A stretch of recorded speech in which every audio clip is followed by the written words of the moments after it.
tal amigos? Bienvenidos a esta edición especial de fin de año de EWTN Noticias. Mi nombre es Rubén León y estoy muy contento de poderlos acompañar una vez más. Gracias amigos, soy Eddie Rodríguez Morel. Y ahora nos vamos a nuestros principales titulares. Santo Padre critica a los que quieren borrar el significado de la Navidad y marginar la fe. Conoceremos algunos de los lugares que visitará el Papa Francisco a su paso por Chile y Perú en enero de 2018. Y tendremos un resumen de las principales actividades del pontífice en el año 2017. Iniciamos el programa contándoles que durante la última audiencia general realizada en el Aula Pablo VI del Vaticano, el Papa Francisco criticó rotundamente a quienes quieren eliminar el verdadero significado de la Navidad y marginan la fe. Veamos. Durante su audiencia general del miércoles, el Sumo Pontífice criticó a quienes buscan descartar el verdadero sentido de la Navidad.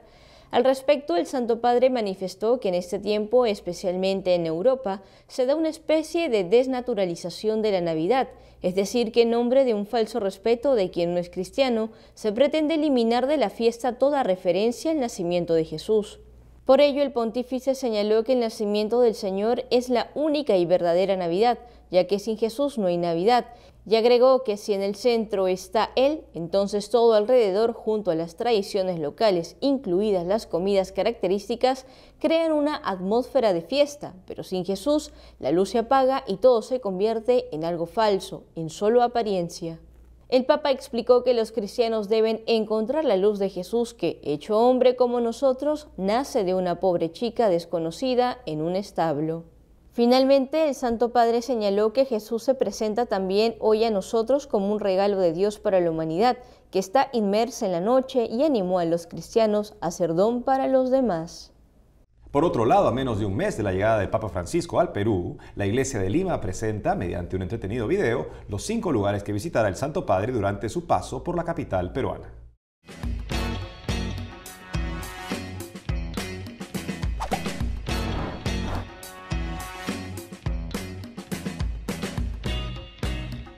Y estamos en la Iglesia de las Nazarenas, ese lugar histórico donde se encuentra el patrón del Perú, el Señor de los Milagros, porque es aquí el primer punto de parada del Papa Francisco el día 21 de enero, donde se encontrará con las religiosas de la vida contemplativa que diariamente asocian en la iglesia con sus oraciones para tener un encuentro personal y les entregue un mensaje de esperanza. Así que esa es la primera parada de los 5 puntos que estamos viendo del Papa Francisco. Lugar número 2, estamos directamente desde la Catedral de Lima, que aquí sucederán 2 hechos históricos. En primer lugar, el Papa se juntará con los sacerdotes religiosos y consagrados porque tendrá un encuentro personal con ellos y además, en un suceso histórico, el Papa venerará las reliquias de nuestros santos peruanos. 2 sucesos que sin duda no nos podemos perder aquí en el lugar número 2, la Catedral de Lima.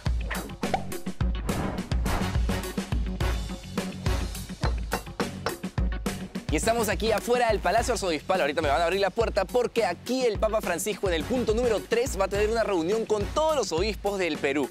Entonces aquí tendrá un encuentro personal con ellos y además, como es la tradición en Roma y en todos los países que visita, el Papa saldrá nada más y nada menos que por este balcón, donde nos dará la bendición y rezará el Ángelus con nosotros. Y detrás de donde nos encontramos, aquí en la Plaza de Armas de Lima, vamos a tener un encuentro el Papa Francisco con todos los jóvenes del Perú, que estamos ansiosos de escuchar qué es lo que nos tiene que decir.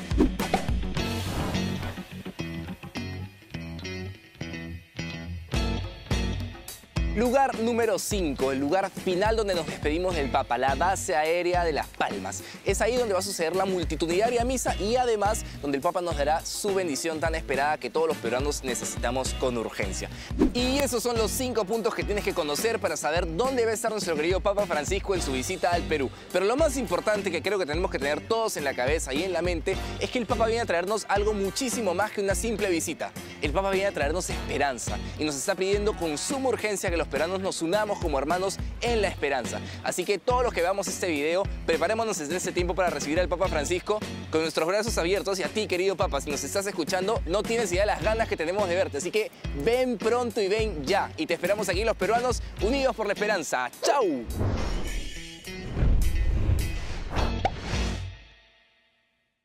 En Chile también se vive un ambiente de preparación para lo que será la visita del Papa a este país. Por ello, nuestras corresponsales Bárbara Bustamante y Giselle Vargas llegaron hasta el Santuario Nacional de Maipú, dedicado a Nuestra Señora del Carmen, y conversaron con el rector del recinto para conocer los detalles de lo que se vivirá allí. Adelante. En su paso por Chile del 15 al 18 de enero, el Papa Francisco visitará el Santuario Nacional de Maipú, dedicado a Nuestra Señora del Carmen, patrona de este país, para sostener el encuentro con los jóvenes. A esta actividad del 17 de enero a las 5:30 de la tarde se espera que lleguen unas 45.000 personas. Bueno, justamente por esta puerta va a salir la imagen de la Santísima Virgen llevada por jóvenes, por cuasimodistas y con bailes religiosos de jóvenes. Y va a llevar más o menos la misma ruta que va después a tener el Santo Padre Francisco. Y es en el fondo la Virgen quien acoge a estos jóvenes y al Papa Francisco en este lugar de oración. Exactamente hace 30 años, cuando estuvo aquí el Papa Juan Pablo, fue diferente porque se usaron los dos espacios, el interior y el exterior.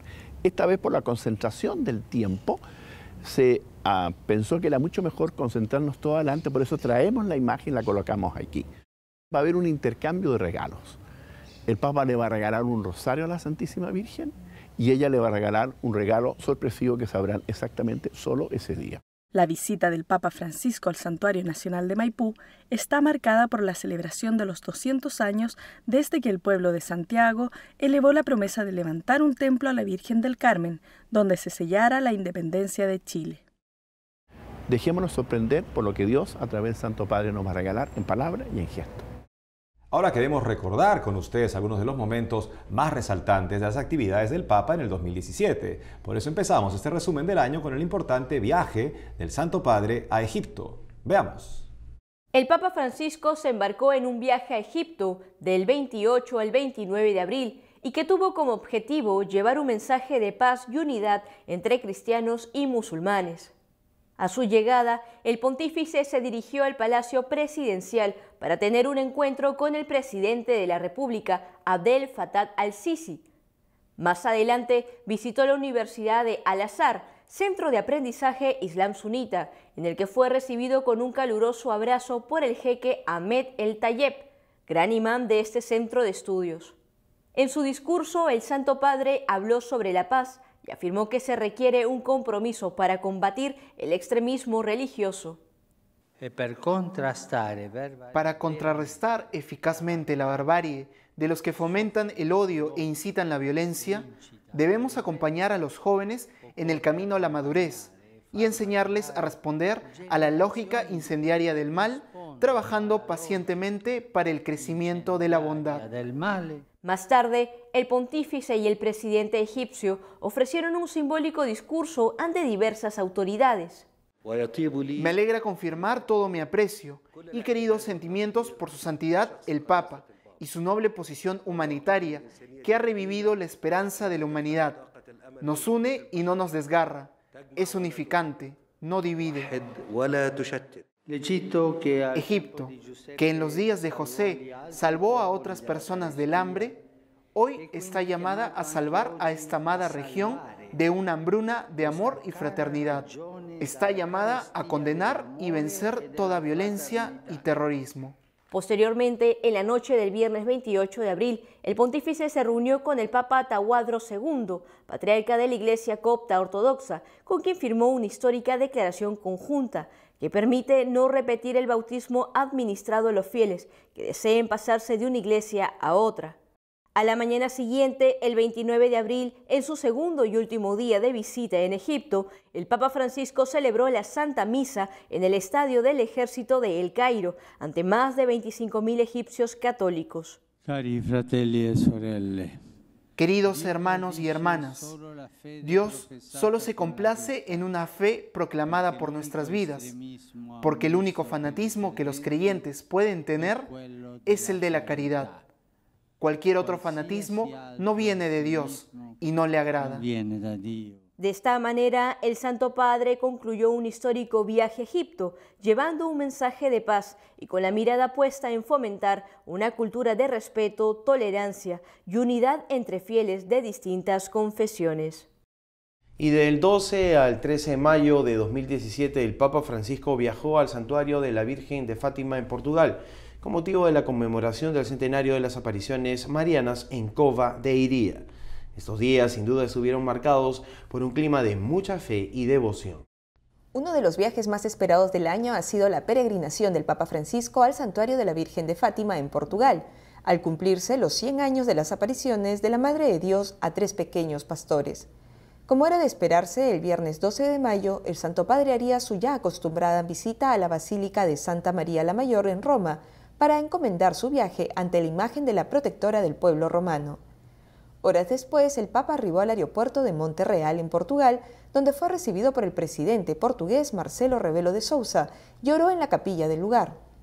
Posteriormente, el pontífice sobrevoló el santuario de Fátima en helicóptero para luego iniciar su recorrido por el lugar de peregrinación, donde miles de fieles de todas partes del mundo se congregaron para saludar y recibir la bendición del Santo Padre. Estamos de fiesta, la iglesia está en fiesta. Estamos de fiesta, la iglesia está de fiesta. Todos los cristianos nos hemos reunido para poder celebrar este hermoso día, un día que definitivamente nunca olvidaré. Al finalizar su recorrido, el Papa Francisco rezó frente a la imagen de la Virgen de Fátima y pronunció un breve discurso que concluyó colocando una rosa de oro a los pies de la imagen de la Madre de Dios. Recorreremos así todas las rutas, seremos peregrinos de todos los caminos, derrumbaremos todos los muros y venceremos todas las fronteras, saliendo en dirección a todas las periferias, para dar a conocer la justicia y la paz de Dios. Por la noche, el Santo Padre asistió a la tradicional bendición de las velas. Esta vez el pontífice recorrió un santuario iluminado con los cirios de cientos de miles de personas reunidos ahí. Al llegar al altar, el Papa elevó una oración a la Virgen y pronunció un mensaje que tuvo como enfoque la misericordia de Dios frente al pecado.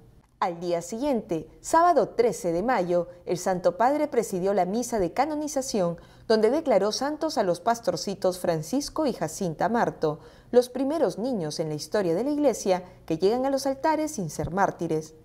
Durante la celebración, el Papa afirmó que la vida de ambos niños es un ejemplo para todos nosotros y agregó que gracias a su devoción a María y adoración a Dios, los pequeños santos recibieron la fuerza para superar toda dificultad y sufrimiento.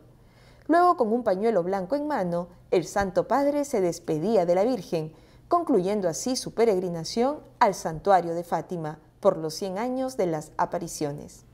Amigos, tenemos que hacer una pausa, pero al volver seguiremos con el resumen de las noticias de la iglesia más importantes en el 2017. Les presentaremos una interesante entrevista con el nuncio apostólico en Estados Unidos. Ya volvemos con más en EWTN Noticias.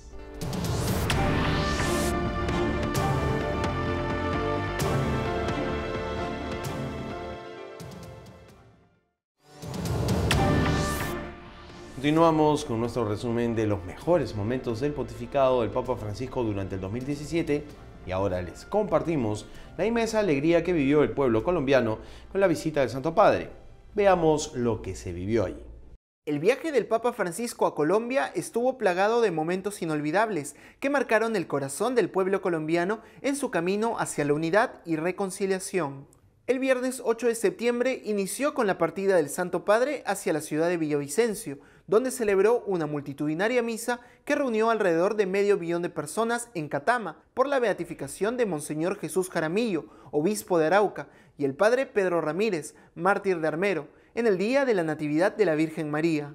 En su homilía, el pontífice afirmó que la reconciliación significa abrirle la puerta a todos. Reconciliarse es abrir una puerta a todas y cada una de las personas que han vivido la dramática realidad del conflicto. Es necesario que algunos se animen a dar el primer paso en tal dirección sin esperar a que lo hagan los otros. Posteriormente, el Santo Padre encabezó un gran encuentro de oración por la reconciliación nacional en el Parque Las Malocas en Villavicencio, donde 4 víctimas del conflicto armado en Colombia contaron estremecedores testimonios y el Santo Padre recordó que ni el odio ni la muerte tienen la última palabra, alentando a todo el país a abrir el corazón para reconciliarse. Colombia, abre tu corazón de pueblo de Dios. déjate reconciliar. No le temas a la verdad ni a la justicia. Queridos colombianos, no tengan miedo a pedir y a ofrecer el perdón. No se resistan a la reconciliación para acercarse, reencontrarse como hermanos y superar las enemistades. Es hora de sanar heridas, de tender puentes, de limar diferencias. Al día siguiente, 9 de septiembre, a su llegada a Medellín, el Papa Francisco celebró una multitudinaria misa en el aeropuerto Enrique Olaya Herrera, donde propuso 3 actitudes fundamentales para vivir el discipulado: ir a lo esencial, renovarse e involucrarse. En ese sentido, el Santo Padre advirtió que el discipulado no puede ser un apego frío a normas y leyes, tampoco un cumplimiento de ciertos actos externos, ni menos puede ser motivado por una costumbre. Más adelante, el Santo Padre visitó la Casa Familia San José, donde compartió con cientos de niños abandonados y en situaciones desfavorables. En su última actividad en Medellín, cerca de 12.000 sacerdotes, religiosos, consagrados y seminaristas que estuvieron congregados en el Estadio de la Macarena fueron animados por el Papa a callejear la fe con alegría y a recordar que a pesar de todo, Dios sigue llamando. El 10 de septiembre, en su último día de visita apostólica, el Santo Padre arribó a Cartagena, donde presidió el rezo del Ángelus en el atrio de la iglesia de San Pedro Claver.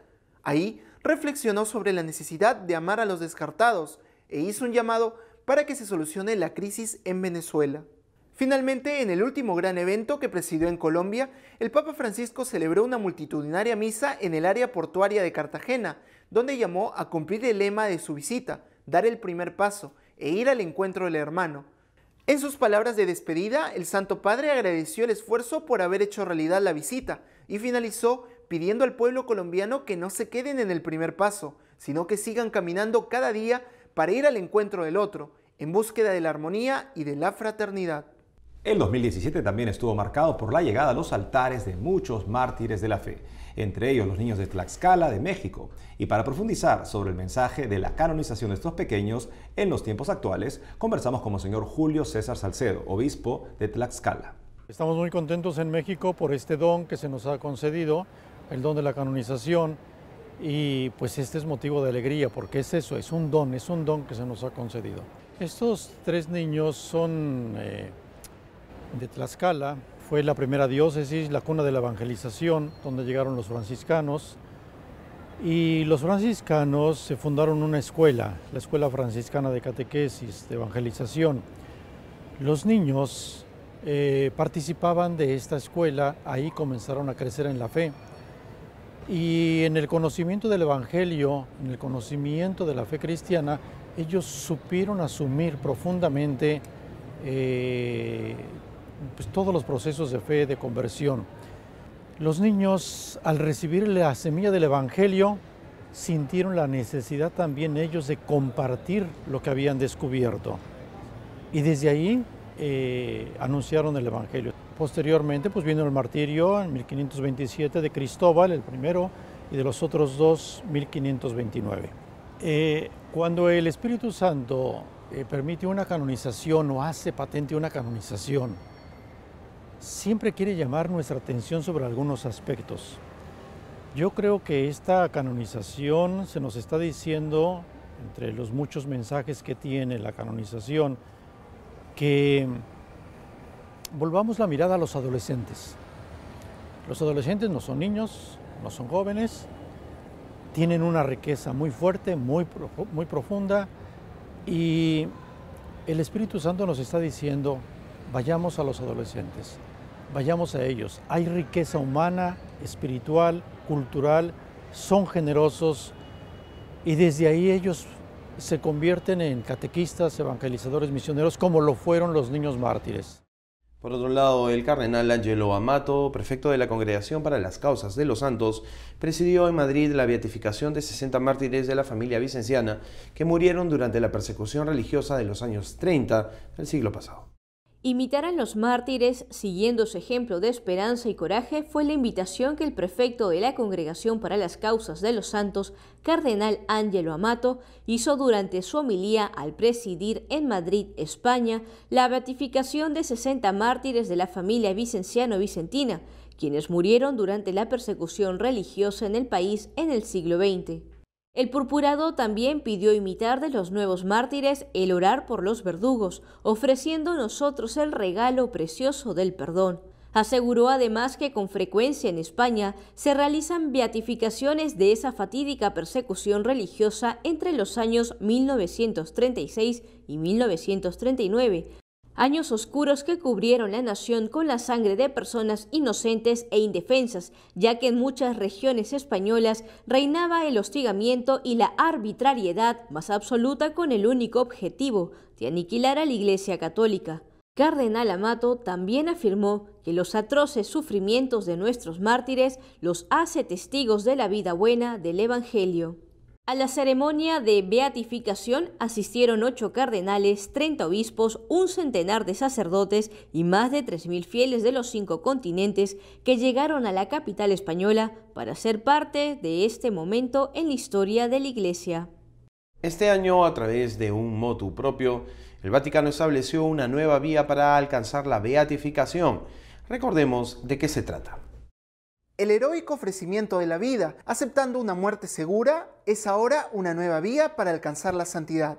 Esta nueva causa se añade a las otras 3 contempladas por la Congregación para las Causas de los Santos, para lograr la beatificación, las cuales son el martirio, las virtudes heroicas y las causas excepcionales. De acuerdo a la Carta Apostólica del Papa Francisco, con forma de motu proprio, publicada por el Vaticano, se explica que el heroico ofrecimiento de la vida por el Evangelio y por los demás expresa una plena, verdadera y ejemplar imitación de Cristo, y por lo tanto es merecedora de admiración. Asimismo, la Santa Sede informó que para que el ofrecimiento de la vida sea válido en la beatificación de un siervo de Dios, se debe responder a una entrega libre y voluntaria de la vida, aceptando por caridad una muerte segura y rápida. Se debe contar con existencia de fama de santidad y un milagro por su intercesión que tenga lugar después de la muerte. En una entrevista concedida a nuestros compañeros de EWTN News Nightly, el nuncio apostólico en Estados Unidos, Monseñor Christophe Pierre, habló sobre la figura del Papa Francisco y su servicio en la Iglesia.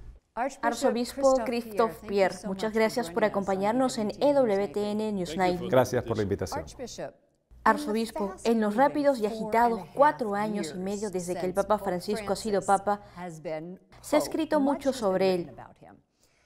Su opción por los pobres, su evidente aproximación pastoral, la reforma del Vaticano.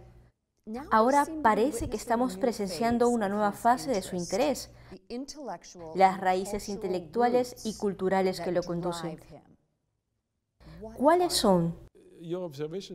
Su observación es muy interesante porque tenemos que reconocer que la llegada de este Papa ha creado asombro y muchas preguntas. Y si me lo permite, diría que durante mi año y medio de presencia en este país, he notado este sentido de asombro, especialmente de la misma gente. Están felices de ver a este Papa, lo sienten cercano a ellos, sienten que él entiende sus problemas y creo que esta es una de las características del Papa. Pero puedo decir que muchos de nosotros, mucha gente dice, ¿quién es él? ¿De dónde viene? Yo diría que existen 2 respuestas. Una respuesta es que él viene de Sudamérica. Ese es su trasfondo. He vivido y trabajado providencialmente en 4 países de Sudamérica. Incluyendo México. Incluyendo México. Llegué a México en el momento de la famosa conferencia de Aparecida, que ha sido la 5ª conferencia de los obispos latinoamericanos durante el último siglo. Esta conferencia es muy importante para entender al Papa Francisco, porque él fue uno de los principales actores. Él era el arzobispo de Buenos Aires, pero fue uno de los principales actores. Así que este es un aspecto. La segunda respuesta es su trasfondo intelectual. Hace un par de semanas, un autor italiano, Massimo Borghesi, publicó un libro sobre... ¿Se refiere a este libro? Ah, ese lo tiene. Pero está en italiano, así que usted tendrá que decirme lo que dice. Bueno, invitaría a todos los angloparlantes de Estados Unidos a que lo traduzcan rápido. Permítame hablarle de este libro que sostiene que detrás de esta simplicidad del Papa yace un pensamiento profundo y original, basado en filósofos y teólogos franceses. Llega como una sorpresa para el estereotipo argentino y populista al que se refería que tenemos de este Papa. Usted es francés, como mencionó. Ha pasado años en muchos países diferentes en todo el mundo. ¿Cuál es este pensamiento profundo y original? Bueno, lo primero y más importante es que este Papa ha sido educado en nuestro propio tiempo. Podría decir en mi tiempo. El libro nos dice que quizás el primer autor importante que ha contribuido a su formación es el jesuita Gaston Fessard. Tal vez Gaston Fessard no es muy conocido aquí en Estados Unidos. Cuando estaba haciendo mi maestría en teología en el Instituto Católico Francés de París, tuve que hacer un curso sobre Gaston Fessard. Así es que me sentí muy feliz cuando leí ese libro. Dije, Dios mío. Ambos son seguidores de Gaston Fessard. Tuvimos el mismo tipo de formación, así es que puedo entenderlo. Pero existe una inquietud entre los obispos acerca de su enfoque. ¿Cómo puede rectificarse? Sabe, he leído que el Papa no es muy preciso, que el Papa no es un gran intelectual, que es más pastoral que intelectual, es más pastoral que dogmático. Yo creo que esas cosas son estereotipos y quizás también prejuicios. Pienso que especialmente nosotros, los obispos, tenemos una gran responsabilidad de tratar de entender a nuestro Papa y entenderlo en todos los aspectos de su personalidad antes de emitir un juicio. Y pienso que esto es precisamente lo que debemos intentar hacer y no permanecer en una especie de juicio superficial de quién es o quién se supone que es según nuestro propio juicio. Y por cierto, también es el Papa. Y fue enviado a nosotros por el Espíritu Santo, por los cardenales que lo eligieron. Creo firmemente que si somos católicos, tenemos que creer en eso. Arzobispo Christophe Pierre, gracias por compartir con nosotros. Gracias. Amigos, hemos llegado al final de esta edición especial de fin de año con lo más importante del pontificado del Papa Francisco durante este 2017 que se acaba.